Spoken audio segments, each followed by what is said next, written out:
ये डॉक्टर रियाज आईनी साहब की किताब मासूम उर्दू अफसाना तफहीम तर्जिया जो उन्होंने तनकीदी कोशिश की है, जो मुख्तलिफ तनकीदी नजरियात है रियाजा जदीद के हवाले से इसमें कोशिश की गई है। ये किताब रिलीज होगी और एक जो ख्वाहिशमंद लोग हैं किताब खरीदना चाहते हैं, डॉक्टर रियाज आईनी साहब बाहर एक स्टॉल लगाएंगे, वहाँ किताब रियायत पे दस्तयाब होगी। मुबारक है डॉक्टर रियाज आईनी साहब।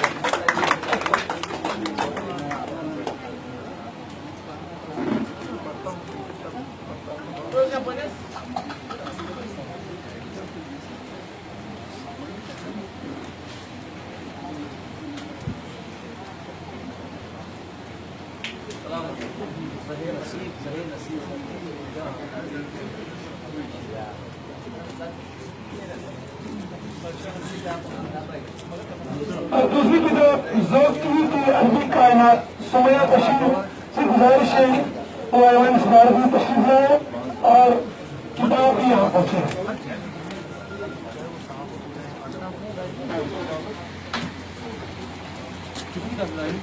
बीच में जाओ,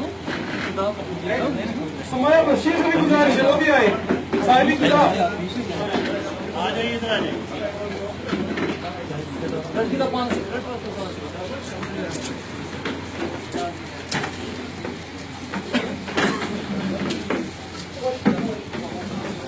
Back.